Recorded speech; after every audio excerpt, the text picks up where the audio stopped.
What's good, fam?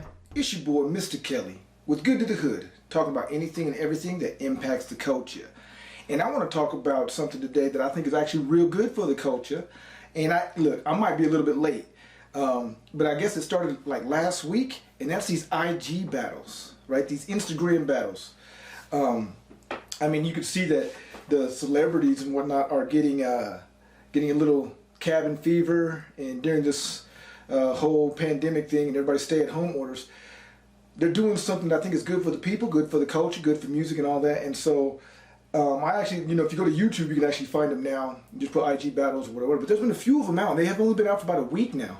And so the one that I saw, I've seen two of them now, and I've kind of done a little bit of research on them. They're about an hour long, because apparently when you do this on Instagram, you can go for like an hour. And what it is one celebrity like Lil Jon will get on his Instagram and then invite T-Pain, and I guess they're recording or live or something, and they're just going beat for beat, song for song, seeing who has the most hits, who has the most, whatever. And so they did T-Pain and Lil Jon, and that one is super entertaining. If you only watch one of them, there's like 6 or 7 of them out now. But if you only watch one of them, that's the one you need to watch. Man, they're just going beat for beat, and they're just, man, it's incredible, because what it shows is, so for instance, with Lil Jon has produced way more tracks and way more hits than I had even thought. And of course, when he was hot, that's when I was in the club. So this is, a little bit dated. Lil Jon and the East Side Boys, and of course with the Young Bloods, and then he did a lot of collabos. But he produced a lot of music with other artists also. And of course, the whole thing is cool, because anywhere from 200 to 300,000 people are watching it at the same time. And oh yeah, so in fact, you can't really see it here, but in the background, that's Lil Jon, right, on the bottom, and then that's T-Pain on the top. And they're talking, and then they'll play some of the music that has made them famous, that they've gotten, that went platinum, that went gold, that were big for whatever summer. And of course, Lil Jon representing ATL to the fullest. But what's really cool, what I really liked, is you see all these people scrolling through here, right? As it's happening live, if you happen to watch it when it's going live, all those people scrolling through there, and you look at it, and like half the people are celebrities themselves, right? So it's not just that it's these two legends in the game, it's other legends and celebrities watching it with you, and you guys are all commenting together.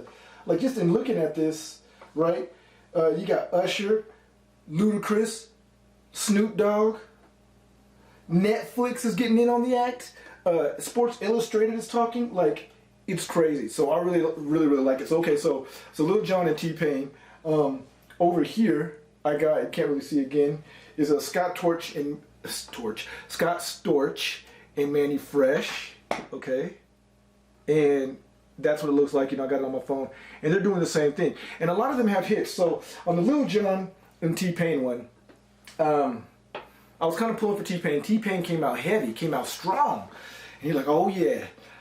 But then Lil Jon, you forget that Lil Jon had whole albums that were anthems for the summer.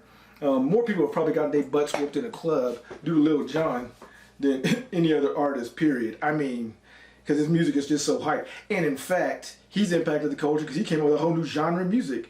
Lil Jon is the godfather of crunk music, right? So anyway, so that's that. Scott Storch and, I don't know why it's hard for me to say this brother's name. Scott Storch and Mannie Fresh. In the beginning, when I first started watching it, in my head, I'm thinking, Mannie Fresh all day, every day. That's what I'm thinking. But I'm a big Southern rapper fan. Big Lil Wayne, Cash Money, especially back in that era. And Mannie, I mean, Juvie, of course, back then, BG, all that. So you're like, okay. But then Mannie, he started strong, and then Scott Storch just, boom, hit after hit after hit. In fact, Scott Storch Mannie Fresh was kind of looking at it like it was a battle. Because he had these little skits that was talking about how whack Scott was, and his cocaine and prostitute convictions and things in the past, and he was like going in on him. But it was all out of love though, right? Because these brothers are doing it live, and they talk about they're going to collab later. But Scott Storch, man, kudos to him. That dude was doing songs I wasn't even aware of. And what you really see is Mannie Fresh, as dope as he is, he's kind of boxed in at just Southern rap more specifically, in New Orleans, and kind of in that whole club era, back then. But Scott Storch, man, he had like R&B hits and a lot of collabos, hip hop, of course. Like so, and he just, like for everyone that made him put out, he back boom, he had one at the ready. You know, and he's worked with artists, East Coast, West Coast, R&B, just the whole deal. So big ups to Scott for sure.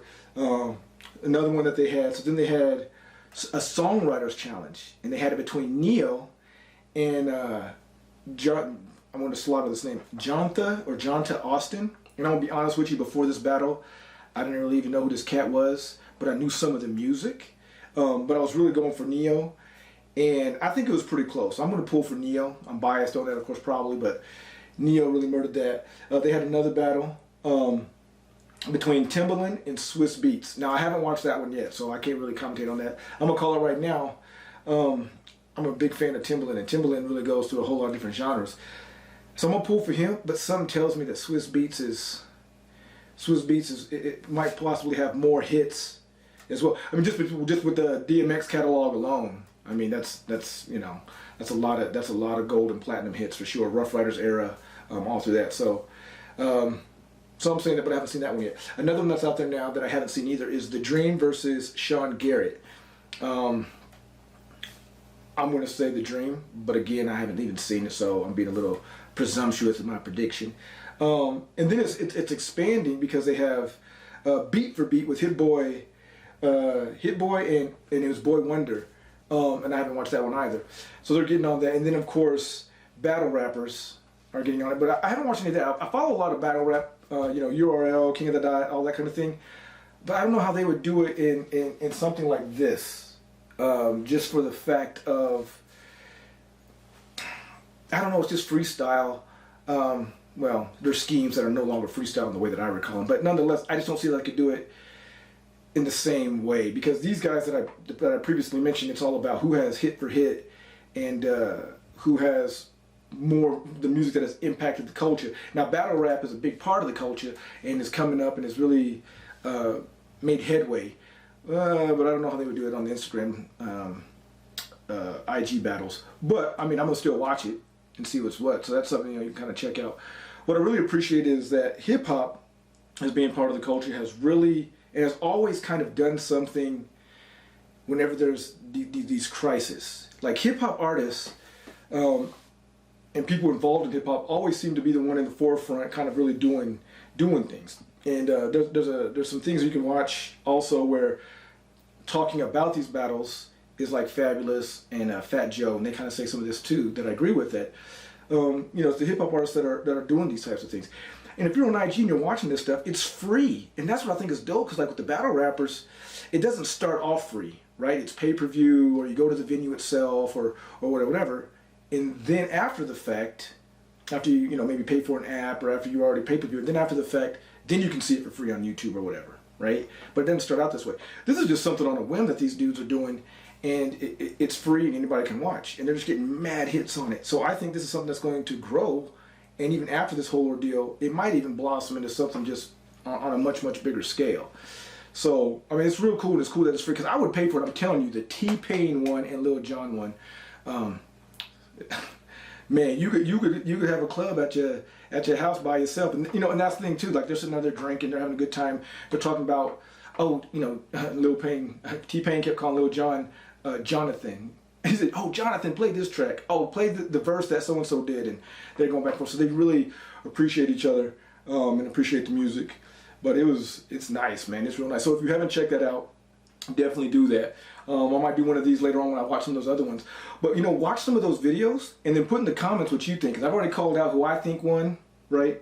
And I'm interested to see who you know, if you don't agree with me or if you do agree with me. And I'm also interested to see who else they bring out. Because hit for hit, man, it's pretty cool. What they need to do now, I think another one that I haven't heard about this one if they're doing this yet, but now that these guys have started it off, I mean, they need to start doing something like who would be better from a production standpoint, right, of hits and so forth. They had somebody like Kanye West and Dr. Dre, right? Because both of those guys have definitely impacted the culture, definitely have a number of platinum and gold hits. Like, that would be pretty cool.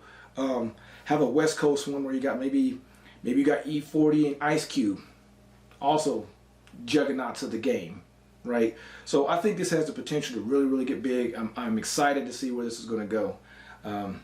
But again, as always, if you do me a favor, hit the subscribe button, hit that like button, put some comments in there.